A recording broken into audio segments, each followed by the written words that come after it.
Bonsoir à tous, bienvenue sur Antibes TV ce soir pour la rencontre. Bonsoir. Antibes, Mulhouse. Alors Antibes ce soir est en effervescence puisque vous le savez, l'OAJLP jouera en Pro B la saison prochaine après seulement une saison en National 1. C'est une première dans l'histoire du basket français.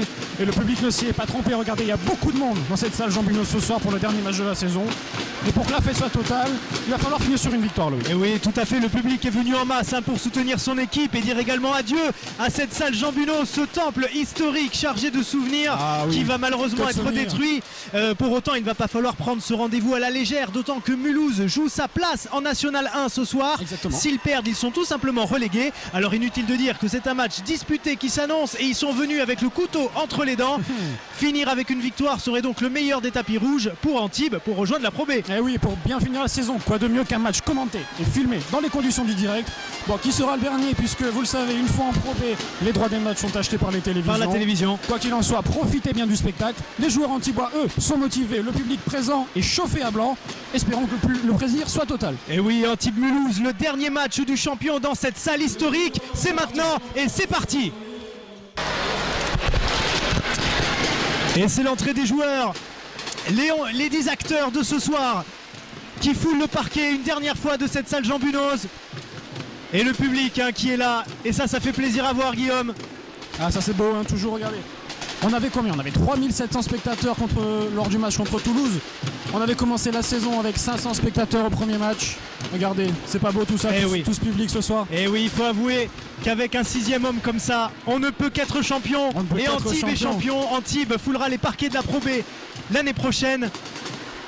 Et le coup d'envoi va être donné symboliquement d'abord, puis par l'arbitre. Thilo Mba se présente. Alors regardez, ce qui est intéressant de regarder du côté antibois, c'est que Stevanovic fait son entrée sur le terrain dans le 5 majeur sur ce match. Stevanovic qui a signé des perfs impressionnantes ces 3 derniers matchs. Il a dépassé les 15 points sur les 3 dernières rencontres, ce qui lui vaut ce soir une place dans le 5 majeur. Et oui, Stevanovic qui était vraiment le meilleur 6e homme d'Antibes, qui est toujours rentré à bon escient, qui a une rentabilité extraordinaire, qui peut passer 10 minutes sur le terrain. Incroyable. Et marquer 15 ou 20 points. Exactement. Je pense qu'il mérite tout simplement de commencer ce match. Et un match qui commence entre les mains de nos amis de Mulhouse. Qui vont chercher à sauver leur peau ce soir. Allez, c'est Frédéric Miguel à la main. Et un bon rebond déjà de Cornet. On se rappelle contre Charleville, il avait eu 15 rebonds. 15 rebonds pour l'Américain. Et ça joue tout de suite à l'intérieur avec Thilo Mba. Il travaille bien à ma gauche, c'est un peu court. Et ça repart tout de suite avec Adel. Voilà. Adel, le spin move. Et puis il y avait peut-être un petit marché quand même. Et c'est la première faute de Thilo Mba.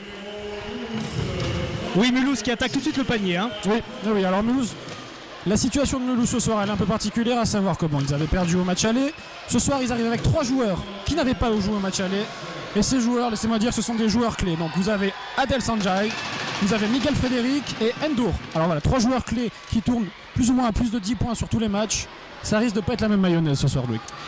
Et Adel qui va shooter son 2e lancer. Et c'est un 2e rebond pour Cornet.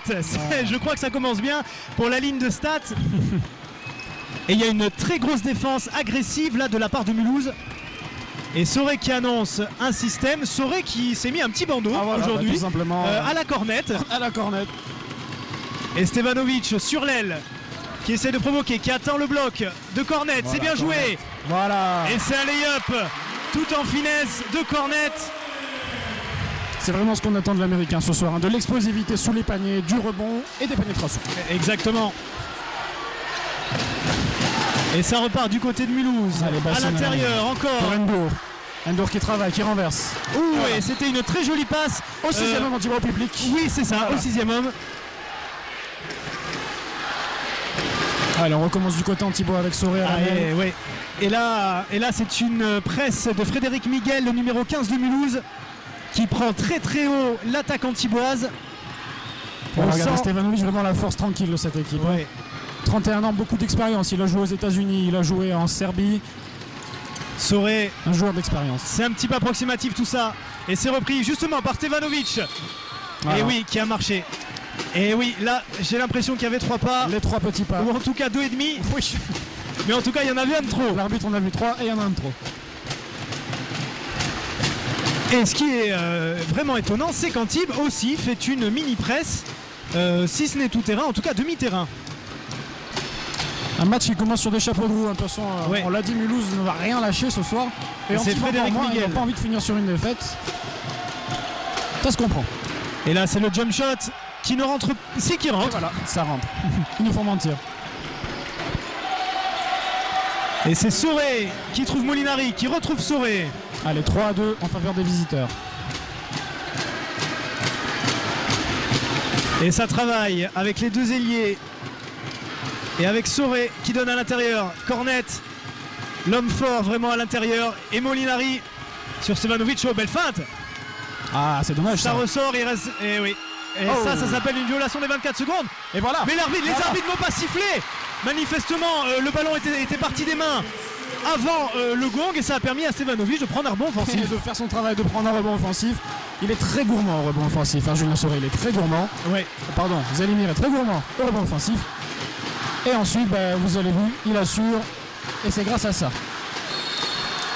Et là, il y a une faute de Rick Cornet qui est annoncée et qui va être remise en jeu sous le panier.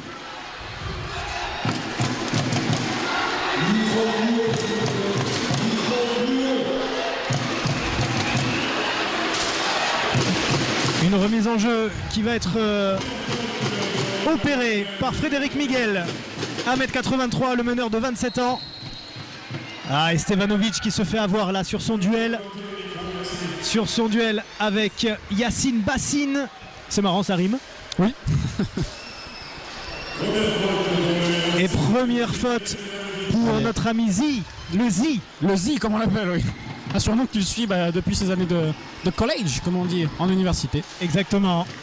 Alors il faut savoir que Zelimir avait joué au Junior College of Florida.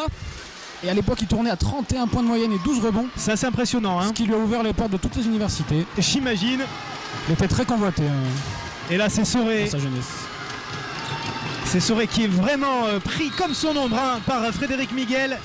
Et justement, Frédéric Miguel qui commet une faute à vouloir trop défendre. Et ben voilà ce qui arrive de temps en temps. C'est intéressant ce soir le duel entre